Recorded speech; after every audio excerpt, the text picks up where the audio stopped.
आज हम chapter number 12 से एक इम्पोर्टेंट टॉपिक करेंगे जिसका नाम है एकल स्लिट द्वारा फ्रोनोफर विवर्तन। इम्पोर्टेंट टॉपिक है, ध्यान से देखना इस टॉपिक को। एकल स्लिट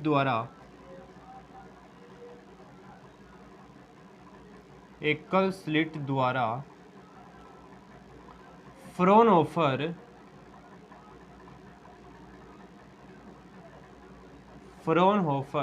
विवर्तन।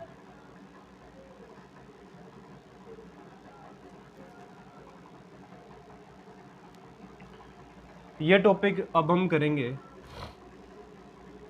अगर आप इस टॉपिक को कंप्लीट देखोगे तभी आपको ये अच्छी तरीके से समझ में आएगा। सबसे पहले आपको पता होना चाहिए कि विवर्तन है वो क्या होता है।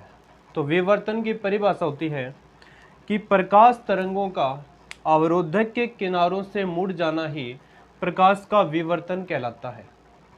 दोबारा से बता रहे हैं कि प्रकाश तरंगों का या फिर प्रकाश किरणों का अवरोधक के किनारों से मुड़ जाना ही प्रकाश का विवर्तन कहलाता है। बात करें फ्रोनोफर विवर्तन की, तो फ्रोनोफर विवर्तन क्या होता है कि जब प्रकाश स्रोत तथा अवरोधक तथा पर्दा अनंत दूरी पर स्थित हों तो ऐसे विवर्तन को हम बोलते हैं फ्रोनोफर विवर्तन। विवर्तन की परिभाषा हो गई है कि प्रकाश तरंगों का अवरोधक के किनारों से मुड़ जाना ही प्रकाश का विवर्तन कहलाता है। ठीक है। फ्रोनोफर विवर्तन वो होता है कि जब प्रकाश स्रोत तथा अवरोधक तथा पर्दा अगर अनंत दूरी पर स्थित है तो जो विवर्तन हमें प्राप्त होगा उस विवर्तन को हम बोलते हैं फ्रोनोफर विवर्तन। तो आज हम ये जो अपना टॉपिक करेंगे ये करेंगे कि एकल स्लिट के द्वारा हमें फ्रोनोफर विवर्तन करवाना है। यानी कि ये हमें देखना है कि एकल स्लिट विवर्तन द्वारा पर्दे पर चमकीली फ्रिंज कहाँ पर बनती है और काली फ्रिंजें कहाँ पर बनती हैं। तो देखना,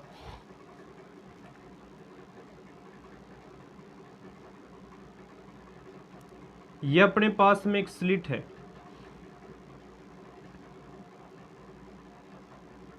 यहां पर मैं नाम दे देता हूं बिंदु ए और यह है बिंदु बी। ठीक है। कोई भी प्रकाश स्रोत वो आ रहा है, अनंत से आ रहा है, और जब भी प्रकाश है वो अनंत से आता है वो यहां पर टकराने के बाद में समांतर हो जाता है। तो कोई प्रकाश स्रोत है एस, ये एस कोई प्रकाश स्रोत है और ये जैसे ही इस बिंदु के ऊपर आएगा, यहाँ पर आएगा तो समांतर इस प्रकार से समांतर हो जाएगा। इस प्रकार से यह मध्य बिंदु को हम नाम दे देते हैं एम। इस प्रकार से यहाँ पर पर्दा लगा होता है और यहाँ इस बिंदु को हम नाम दे देते हैं, यहाँ पर जो बिंदु है उस बिंदु को हम नाम दे देते हैं सी। बिंदु है यहाँ पर सी और इस बिंदु के ऊपर प्रकाश आ रहा है तो यहाँ पर जो फ्रिंजें बनेंगी उसको बोलते हैं केंद्रीय उच्चिष्ट या फिर इसको बोलेंगे प्रथम उच्चिष्ट। केंद्रीय उच्चिष्ट इसको बोला जाता है। अब जैसे ही प्रकाश यहाँ से आ रहा था सीधा यहाँ पर निकल गया बिंदु सी पर। विवर्तन क्या होता है कि जैसे ही प्रकाश स्रोत यहाँ पर टकराएगा, प्रकाश स्रोत है वो मुड़ जाएगा। क्योंकि प्रकाश क्या होता है कि विवर्तन वो होता है कि प्रकाश तरंगों का अवरोधक के से टकरा कर मुड़ जाना ही।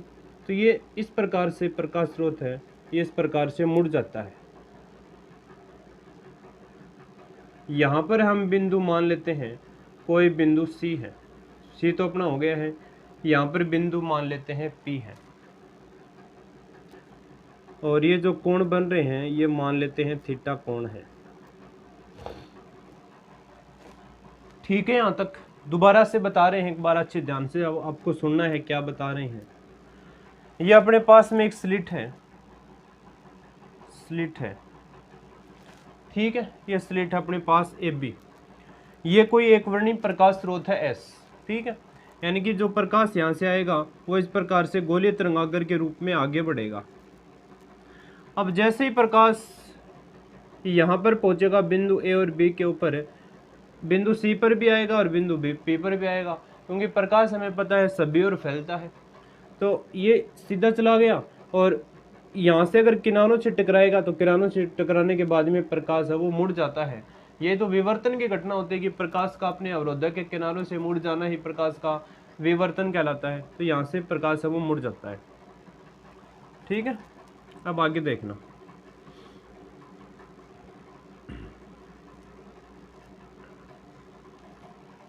अब जो बिंदु C के ऊपर जो प्रकाश आ रहा है वहां पर बनेगा केंद्रीय उच्चिष्ट। अब आपको बताते हैं कि केंद्रीय उच्चिष्ट और निम्निष्ठ है वो क्या चीजें होती हैं। इससे पहले आपने पढ़ा है व्यतिकरण। व्यतिकरण व्यतिकरण पढ़ा है। व्यतिकरण दो प्रकार का होता है, एक तो संपोषी व्यतिकरण होता है और दूसरा विनाशी व्यतिकरण होता है। बात करें हम संपोषी व्यतिकरण की, ध्यान से देखना इसी चीज को, अगर आप अच्छे से देखोगे तभी आपको ये टॉपिक कंप्लीट समझ में आएगा। संपोषी व्यतिकरण, व्यतिकरण दो प्रकार का होता है, एक तो संपोषी व्यतिकरण, दूसरा विनाशी व्यतिकरण। मैं बात कर रहा हूँ संपोषी व्यतिकरण की। संपोषी व्यतिकरण के लिए जो पथांतर होता है वो होता है एन लेम्डा। संपोषी व्यतिकरण के लिए पथांतर होता है एन लेम्डा, जबकि विनाशी व्यतिकरण के लिए, विनाशी व्यतिकरण, अगर विनाशी व्यतिकरण है तो विनाशी व्यतिकरण के लिए पथांतर होगा 2n+1 लेम्डा बाई 2। अगर संपोषी व्यतिकरण है तो पथांतर एल लेम्डा, और पर्दे पर जो फ्रिंजें बनेंगी वो याद रखना चमकीली फ्रिंजें बनेंगी, चमकीली। ठीक है, विनाशी व्यतिकरण पथांतर होता है 2n+1 लेम्डा बाई 2, और जो पर्दे पर जो फ्रिंजें बनेंगी वो बनेंगी काली फ्रिंजें। एक बात आपको ये अच्छी तरीके से याद रख लेनी है, व्यतिकरण अगर हो रहा है, संपोषी व्यतिकरण है, संपोषी व्यतिकरण के लिए पथांतर होता है एन लेम्डा, और जो पर्दे पर जो फ्रिंजें बनेंगी वो चमकीली फ्रिंजें बनेंगी। अगर अपने पास व्यतिकरण विनाशी है तो विनाशी व्यतिकरण के लिए पथांतर होता है 2n+1 लेम्डा बाई 2, और जो पर्दे पर जो फ्रिंजें बनेंगी वो काली फ्रिंजें बनेंगी। एक बात तो ये याद रखनी है। अब बात करते हैं विवर्तन की। बात करें अगर हम विवर्तन की, अगर अपने पास में विवर्तन की अगर हम बात करें तो जो विनाशी व्यतिकरण होता है, विनाशी व्यतिकरण, उसके लिए पथांतर होता है एन लेम्डा, पथांतर होता है एन लेम्डा, और जो पर्दे पर जो फ्रिंजें बनेंगी वो बनेंगी काली फ्रिंजें, पर्दे पर बनेंगी काली फ्रिंजें। अगर बात करें हम संपोषी व्यतिकरण की तो संपोषी व्यतिकरण, संपोषी व्यतिकरण के लिए पथांतर होता है 2n+1 लेम्डा बाई 2, और पर्दे पर जो फ्रिंजें बनेंगी वो चमकीली फ्रिंजें बनेंगी, चमकीली फ्रिंजें बनेंगी। ये दोनों में आपको डिफरेंस पता होना चाहिए। संपोषी व्यतिकरण के लिए पथांतर होता है एन लेम्डा, ये बात है व्यतिकरण में। अगर विवर्तन की हम बात करें, विवर्तन में अगर विनाशी व्यतिकरण आ रहा है तो वहाँ पर जो पथांतर होगा वो होगा एन लेम्डा, और फ्रिंजें बनेंगी काली। संपोषी व्यतिकरण यानी कि इसमें विवर्तन की घटना में पथांतर होगा 2n+1 लेम्डा बाई 2, और फ्रिंजें बनेंगी चमकीली। तो इस प्रकार से दोनों में आपको डिफरेंस है वो अच्छी तरीके से पता होना चाहिए। देखना, इसमें विनाशी व्यतिकरण में पथांतर है एन लेम्डा, जबकि संपोषी व्यतिकरण का पथांतर इसमें एन लेम्डा है। विनाशी व्यतिकरण का इसमें पथांतर है 2n+1 लेम्डा बाई 2, और इसमें विनाशी व्यतिकरण का पथांतर एन लेम्डा है। संपोषी व्यतिकरण का पथांतर इसमें कितना है 2n+1 लेम्डा बाई 2, और इसमें संपोषी का पथांतर कितना है एन लेम्डा। आपस में एक दूसरे के ये विपरीत हैं, और ये दोनों में आपको डिफरेंस भी पता होना चाहिए व्यतिकरण और विवर्तन में। अब आगे हम बढ़ लेते हैं, इससे आगे का अब हम करेंगे।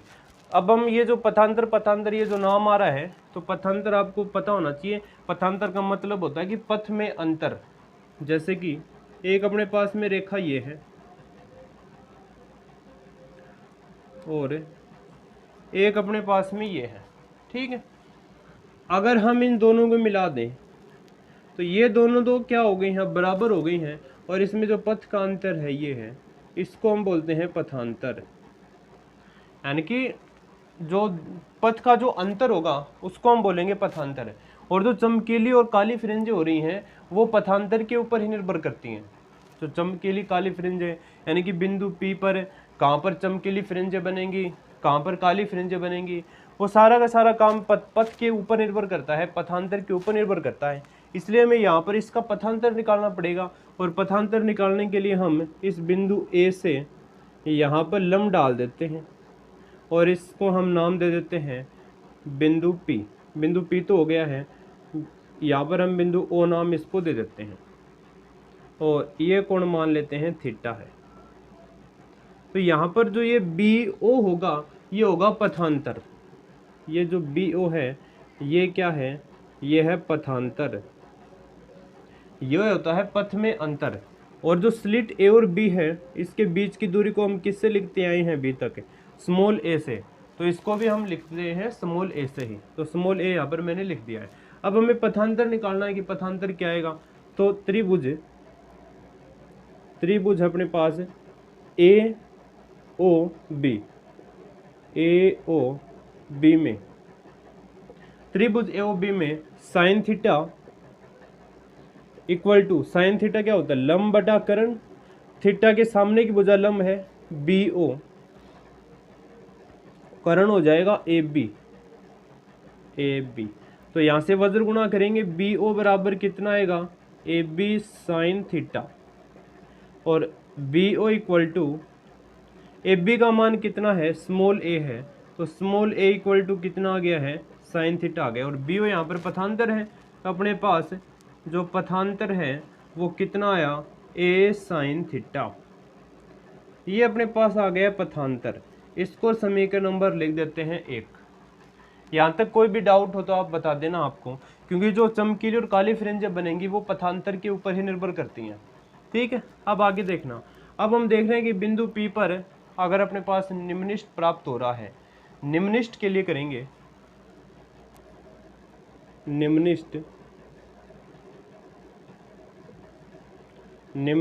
के लिए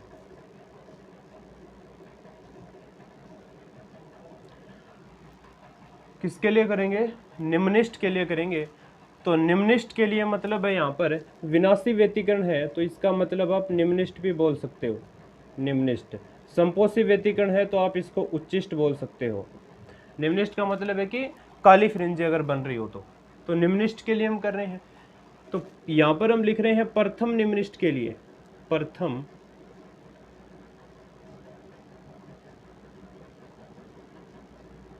प्रथम निम्नलिखित के लिए, प्रथम निम्नलिखित के लिए पथांतर। प्रथम निम्नलिखित के लिए पथांतर क्या होगा, ये जो n लेम्डा है, ये जो n लेम्डा है, यहाँ पर n की जगह क्या लिख देंगे हम, 1 लिख देंगे। तो प्रथम निम्नलिखित के लिए पथांतर है वो कितना आएगा, लेम्डा आएगा। अब देखना, प्रथम निम्नलिखित के लिए पथांतर आ गया लेम्डा, और हमने इसके 2 भाग कर लिए हैं। जैसे कि लेम्डा है, इस लेम्डा के हम 2 भाग करेंगे, क्योंकि AM और BMB दोनों आधा ये है आधा ये है ना। तो अगर हम इसका 2 भाग करें लेम्डा के, तो इसका 2 भाग क्या हो जाएंगे, लेम्डा बाई 2 और लेम्डा बाई 2, यानी कि ऊपर भी, इससे ऊपर का भी लेम्डा बाई 2 और इससे नीचे का भी लेम्डा बाई 2। अब लेम्डा बाई 2 से लेम्डा बाई 2 कैंसिल हो गया, अपने पास में क्या बचेगा, 0 बचेगा। यानी कि बिंदु P के ऊपर कौन सी फ्रिंज प्राप्त होगी, विनाशी व्यतिकरण यानी कि काली फ्रिंज प्राप्त होगी। क्योंकि अगर हम लेम्डा के 2 भाग करें, क्योंकि बिंदु M से हमने इसको 2 भागों में बांट लिया है, अगर लेम्डा के हम 2 भाग करें तो लेम्डा बाई 2 और लेम्डा बाई 2, लेम्डा बाई 2 से लेम्डा बाई 2 कैंसिल हो गया है, पर्दे पर कुछ भी प्राप्त नहीं होगा, 0 प्राप्त होगा। यानी कि जो फ्रिंज बनेगी वो काली फ्रिंज बनेगी। यानी कि लेम्डा के, अगर लिखना चाहो तो ये बात लिख सकते हो, लेम्डा के 2 भाग करने पर, लेम्डा के 2 भाग करने पर, तो एक तो लेम्डा बाई 2 और एक लेम्डा बाई 2, तो लेम्डा बाई 2 हो गया है। तो यहाँ पर कौन सा व्यतिकरण प्राप्त होगा, विनाशी व्यतिकरण प्राप्त होगा, विनाशी व्यतिकरण। और जो पर्दे पर जो फ्रिंजें बनेंगी वो कौन सी फ्रिंजें बनेंगी, काली फ्रिंजें बनेंगी, क्योंकि यहाँ पर λ/2 क्या हो गया है, 0 हो गया है। अगर हम पथांतर लिखना चाहें तो समीकरण 1 से लिख सकते हैं। समीकरण 1 से, ये समीकरण 1 रहा। समीकरण 1 है साइन थीटा इक्वल टू पथांतर, पथांतर कितना माना है लेमडा, तो साइन थीटा इक्वल टू कितना हो गया है लेमडा अपॉन में ए, या फिर हम इसको ये लिख सकते हैं sine theta 1 equal to lambda by a. इस प्रकार से हम प्रथम निम्निष्ठ के लिए पथांतर की गणना कर सकते हैं, और जो प्रथम निम्निष्ठ के लिए जो पथांतर आएगा वो आएगा लेमडा। पर्दे पर कौन सी फ्रिंज बनेगी, काली फ्रिंज बनेगी, विनाशी व्यतिकरण होगा, और यहाँ से हम साइन थीटा 1 का भी मान निकाल सकते हैं, λ/2 आ गया है। तो इसका आप स्क्रीनशॉट लेना, फिर हम द्वितीयक निम्निष्ठ के लिए करेंगे। इजी सी बात है, सिंपल सी बात है, आपको अगर इसके बारे में अच्छे से पता है तो, क्योंकि विवर्तन है, विनाशी व्यतिकरण के लिए जो पथांतर होता है वो होता है एन लेमडा। ठीक है, जो फ्रिंजें बनेंगी वो बनेंगी काली फ्रिंजें। ठीक है, इसको हम बोलेंगे निम्निष्ठ। संपोषी व्यतिकरण की बात करें, पथांतर होगा 2n + 1 λ/2, फ्रिंजें बनेंगी चमकीली, और जो उसको बोलेंगे हम उच्चिष्ट। इस बात को आपको अच्छी तरीके से याद रखना है, तो आप इसका स्क्रीनशॉट है वो ले सकते हो। फिर हम द्वितीयक निम्निष्ठ के लिए करेंगे। ये प्रथम निम्निष्ठ के लिए हमने निकाल लिया है sign theta 1 equal to λ/a। अब नेक्स्ट हम निकालेंगे द्वितीयक निम्निष्ठ के लिए, तो हम इसको मिटा देते हैं यहाँ पर, क्योंकि बोर्ड पे जो जगह नहीं है ना, इसलिए ये मिटाना पड़ रहा है। अगर आप साथ के साथ में अगर आप कॉपी में नोट करना चाहो तो इसको कॉपी में भी नोट अपने कर सकते हो। अब देखना आगे, ये तो निम्निष्ठ प्रथम निम्निष्ठ के लिए हो गया है। अब हम करेंगे द्वितीयक निम्निष्ठ के लिए। द्वितीय निम्निष्ठ के लिए,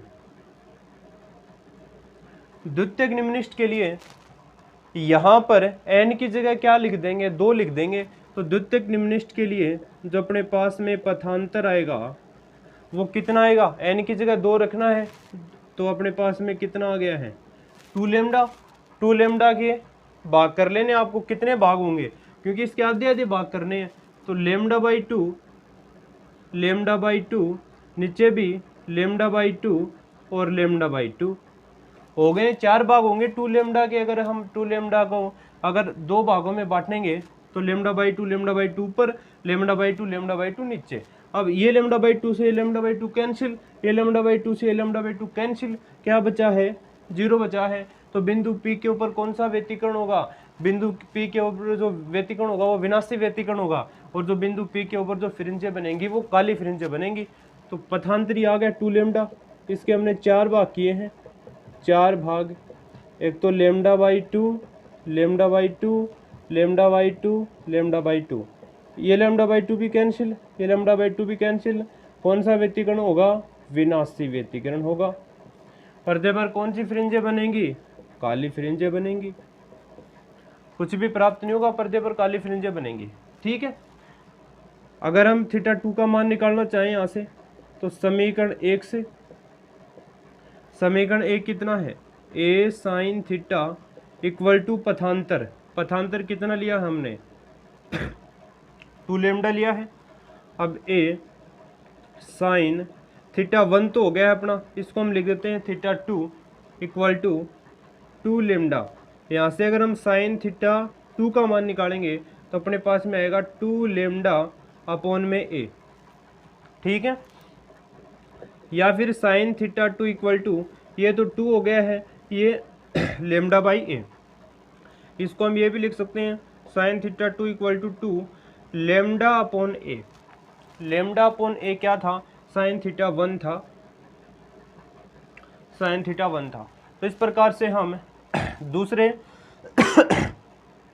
दूसरे निम्निष्ठ के लिए भी साइन थीटा 2 के मान की गणना कर सकते हैं। तो आप इसका भी स्क्रीनशॉट है वो ले सकते हो। फिर हम तृतीय निम्निष्ठ के लिए लिख सकते हैं, इसी प्रकार चतुर्थ निम्निष्ठ के लिए लिख सकते हैं, और इसी प्रकार nवें निम्निष्ठ के लिए भी लिख सकते हैं। तो आप इसका स्क्रीनशॉट है वो ले लेना, फिर हम आगे हैं इसको आगे कंटिन्यू अपने करेंगे। तो देखना आगे इससे, और इसमें समझने में कोई दिक्कत नहीं है, इजी टॉपिक है। बस आपको इसके बारे में जो मैंने यहाँ पर लिखा हुआ है इसका नॉलेज आपको अच्छी तरीके से पता होना चाहिए। पहले वाला टॉपिक आपको अच्छी तरीके से वो आना चाहिए। ये निम्नलिखित के लिए हो गया है। अब हम करेंगे एनवे निम्नलिखित के लिए। एनवे निम्नलिखित के लिए जो एनवे निम्नलिखित के लिए जो पथांतर होगा वो कितना होगा, एन लेमडा पथांतर वो हो जाएगा एन लेमडा। एन लेमडा होगा। इसमें मान रख देते हैं a sine theta equal to n lambda. तो यहाँ से साइन थीटा, इसको साइन थीटा एन लिख देंगे, एन लेमडा अपॉन ए। ये अपने पास में एनवे निम्नलिखित के लिए हमने मान निकाल लिया है। तो यहाँ पर जो बिंदु पी के और अभी हमने क्या है कि बिंदु पी के ऊपर निम्नलिखित के लिए काली फ्रिंजें प्राप्त हो रही हैं। प्रथम निम्नलिखित के लिए हमने कर लिया है, द्वितीयक निम्नलिखित के लिए हमने कर लिया है और एनवे निम्नलिखित के लिए कर लिया है। अब हम बात करते हैं उच्चिष्ट के लिए, और उच्चिष्ट के लिए जो पथांतर होगा वो कितना होगा, 2n + 1 लेमडा बाई 2 होगा। इसको काम में लेकर हम करेंगे और पर जो बिंदु पी के ऊपर जो फ्रिंजें बनेंगी वो चमकीली फ्रिंजें बनेंगी। अब आपको उच्चिष्ट के लिए है वो करवाएंगे, तो आप इसका स्क्रीनशॉट है वो ले सकते हो। इसको मिटा देते हैं। ये तो अपने निम्नलिखित के लिए कंडीशन हो गई हैं। अब हम बात करते हैं उच्चिष्ट के लिए। उच्चिष्ट के लिए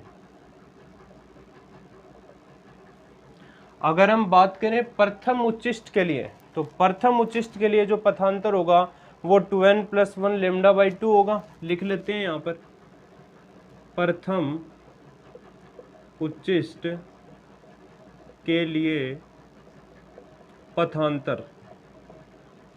प्रथम उच्चिष्ट के लिए पथांतर ये रहा उच्चिष्ट, व्यतिकरणों का संपोषी पथांतर आता है ये 2n + 1 लेमडा बाई 2। प्रथम उच्चिष्ट के लिए पथांतर, तो n बराबर कितना रखेंगे हम, n बराबर रखेंगे 1। तो यहाँ पर हम कितना रखेंगे, n बराबर 1 रखेंगे। तो रख लेते हैं 1। तो यहाँ पर 1 रखते ही अपने पास में कितना आ जाएगा, 2 + 1 लेमडा बाई 2। तो 2 + 1 कितने हो गए हैं, 3 लेमडा बाई 2। तो प्रथम उच्चिष्ट के लिए जो पथांतर आया है वो 3 लेमडा बाई अपॉन 2 आया है। या फिर हम प्रथम उच्चिष्ट के लिए हम n बराबर 0 भी रख सकते हैं। अगर हम n बराबर 0 रखेंगे तो अपने पास में आएगा लेमडा बाई 2। अगर इसमें हम n बराबर 0 रखेंगे तो अपने पास में कितना आएगा, लेमडा बाई 2 आएगा। अब लेमडा बाई 2 यानी कि तो लेमडा बाई 2 यहीं पर ही आ गया है, देखना आगे। अब लेमडा बाई 2 है, n बराबर 0 हमने लिखा है तो लेमडा बाई 2 आ गया है।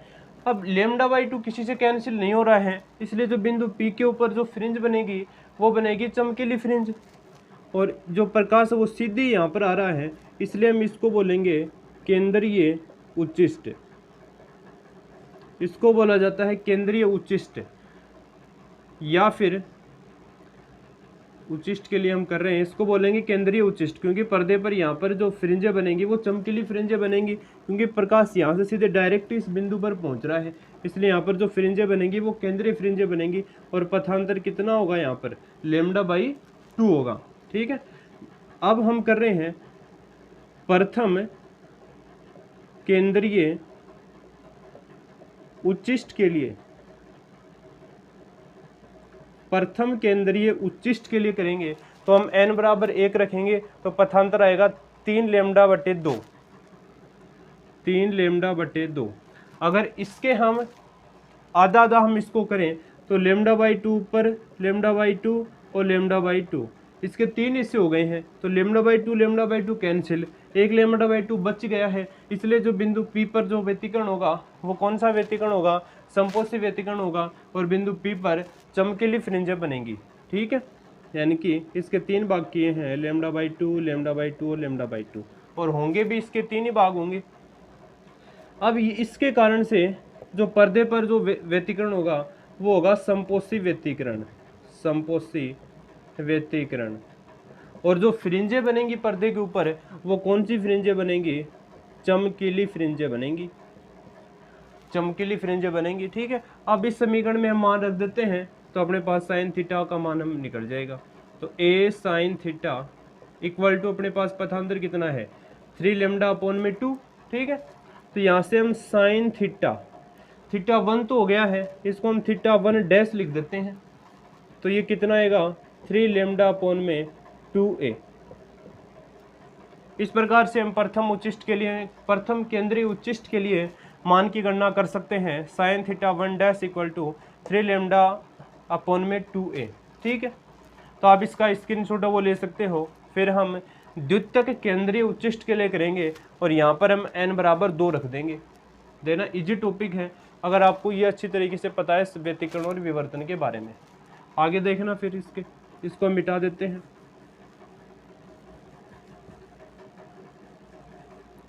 केंद्रीय उच्चिष्ट द्वितीयक के लिए, तो यहाँ पर हम लिखेंगे द्वितीयक केंद्रीय उच्चिष्ट के लिए। तो n बराबर रखेंगे 2। तो यहाँ पर इस समीकरण में 2 रखेंगे तो 2 दूनी 4 और 1 5 लेमडा बटे 2, 5 लेमडा बटे 2। इसके अगर हम बात करेंगे तो लेमडा बाई 2 अपने पास बचेगा। तो लेमडा बाई 2 बचेगा तो बिंदु P के ऊपर जो व्यतिकरण होगा वो समपोषी व्यतिकरण होगा और चमकीली फ्रिंजें प्राप्त होंगी।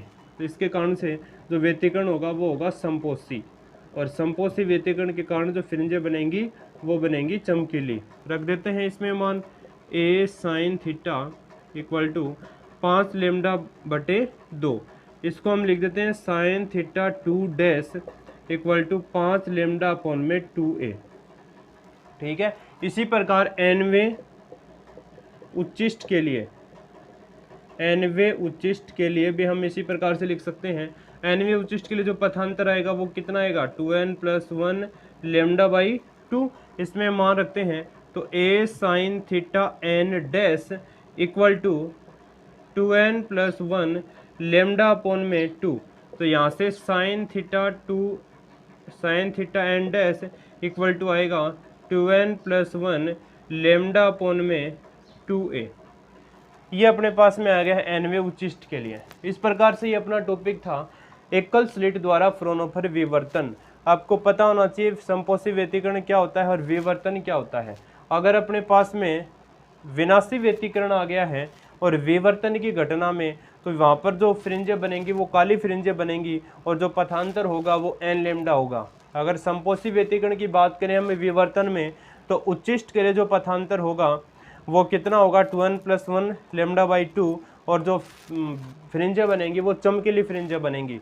तो इसी प्रकार से हमने यहाँ पर किया है कि ये बिंदु C था कि डायरेक्ट यहाँ पर प्रकाश किरणें आ रही हैं, तो यहाँ पर प्रकाश ही होगा, इसलिए इसको बोलते हैं केंद्रीय उच्चिष्ट।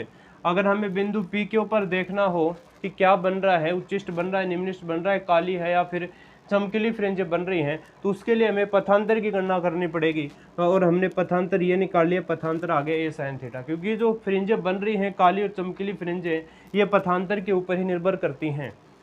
सबसे पहले हमने निम्निष्ट के लिए क्या है, यानी कि काली फ्रिंजों के लिए क्या है, तो निम्निष्ट के लिए जो पथांतर होता है वो कितना होता है n लेमडा होता है। तो यहाँ पर हमने प्रथम के लिए क्या, द्वितीयक के लिए क्या, इसी प्रकार बहुत सारों के लिए हम कर सकते हैं, और nवें निम्निष्ट के लिए भी किया है हमने। अब उच्चिष्ट की अगर हम बात करें तो उच्चिष्ट के लिए जो पथांतर होता है वो होता है 2n प्लस 1 लेमडा बाई 2, और वहाँ पर जो व्यतिकरण होगा वो समपोषी व्यतिकरण होगा और पर्दे के ऊपर या बिंदु P के ऊपर चमकीली फ्रिंजें बनेंगी। तो उच्चिष्ट के लिए हमने प्रथम केंद्रीय उच्चिष्ट के लिए क्या है, द्वितीयक केंद्रीय उच्चिष्ट के लिए क्या है, और nवें उच्चिष्ट के लिए क्या है। तो अपने पास में सारे मान निकल कर आ गए हैं। इस प्रकार से अपना टॉपिक यहीं पर ही कंप्लीट हो जाता है। आप इस वीडियो को दोबारा से अच्छी तरीके से देख सकते हो, और आपको ये चीज़ें अच्छी तरीके से पता होनी चाहिए। फिर ये टॉपिक है एकदम से इजी सा टॉपिक है। आपको व्यतिकरण और विवर्तन के बारे में जो अपने पास बेसिक जो नॉलेज है वो आपको होना चाहिए इस टॉपिक के लिए। तो ये टॉपिक अपना यहीं पर ही ख़त्म हो गया है। उच्चिष्ट और निम्निष्ट की स्थितियाँ हमने यहाँ पर कर ली हैं।